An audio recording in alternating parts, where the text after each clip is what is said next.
महाराष्ट्र के अंदर मराठी भाषा को लेकर के विवाद तो चल ही रहा है। इसी बीच जहां पर आपने ये खबरें सुनी और देखी कि महाराष्ट्र के अंदर किस तरह से एमएनएस पार्टी के कार्यकर्ता आम लोगों से हर बात पर भाषा को लेकर के भिड़ रहे हैं और कहीं तो उन्होंने लोगों के साथ बदतमीजी और लड़ाइयां भी कर ली है, जिसमें आपने ये देखा कि उन्होंने महिलाओं और पुरुष दोनों को भी नहीं छेड़ा।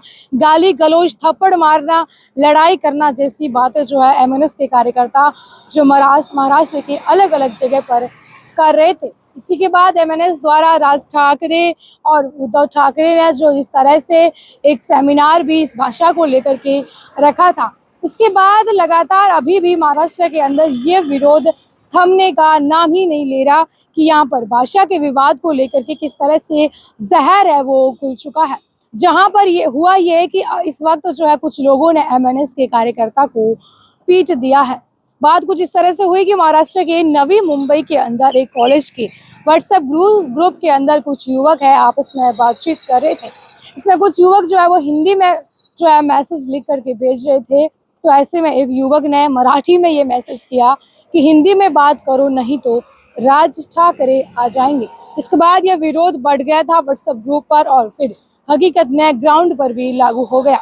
उस युवक के कॉलेज के बाहर 4 से 5 युवक पहुंच गए जो उस व्हाट्सएप ग्रुप में ऐड थे और उन 5 युवकों को जिसने ये बोला कि आप मराठी में बात करो, वो लाठी और डंडे लेकर के उस युवक के कॉलेज के बाहर पहुंचे और एमएनएस के कार्यकर्ता को उस होके स्टिक से पीट डाला।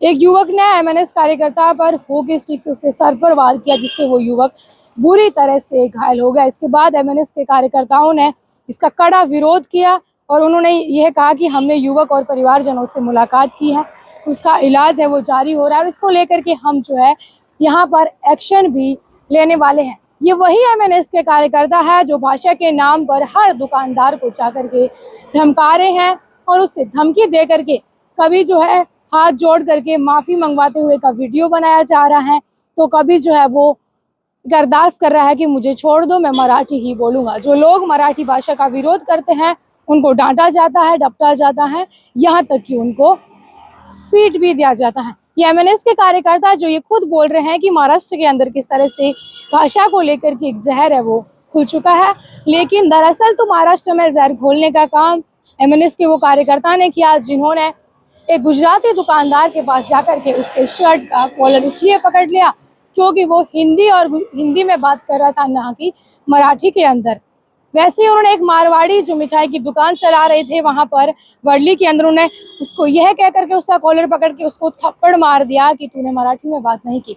मारवाड़ी दुकानदार ने ये कहा कि मैं वर्षों से महाराष्ट्र के अंदर रह रहा हूँ, ऐसी नौबत कभी नहीं आई और ना ही मैंने मराठी सीखी, मेरा तो काम हिंदी से बनता है, मुझे मराठी नहीं आती क्योंकि मैं राजस्थान का रहने वाला हूँ, मुझे हिंदी आती है और मैं यहाँ पर बोलता हूँ।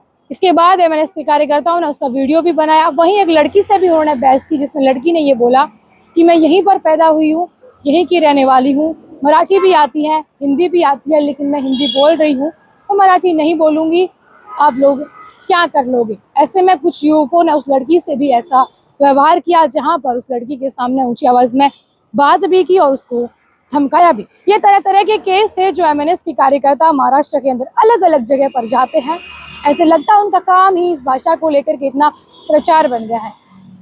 भारत देश में यह है कि भाषा की जो एकता है, अखंडता है हर चीज़ की, वैसे ही भाषा में यह है कि विविधताएं हैं। हम अगर पूर्व में जाएंगे तो अलग भाषा है, दक्षिण में जाएंगे तो हमारी अलग भाषाएं हैं, पश्चिम में जाएंगे तो अलग है, तो वैसे ही उत्तर के अंदर भी अलग अलग भाषाएं हैं। लेकिन ये प्रतिबंध कहीं नहीं लगता कि राजस्थान का व्यक्ति अगर महाराष्ट्र में जा रहा है तो वो मराठी बोले। सीधी सी बात यह है कि राजस्थान के रहने वाले को मराठी आएगी नहीं, या तो उसको हिंदी आएगी, अंग्रेजी या फिर उसकी मातृभाषा आएगी। लेकिन महाराष्ट्र के इस भाषा के विवाद ने हर दिन अपनी हदें पार कर दी है। इसको लेकर के आपका क्या कुछ कहना है, अपनी राय कमेंट सेक्शन में ज़रूर बताएं। मैं ममता आप सभी के साथ और आप देखते रहिए दी खटक। शुक्रिया।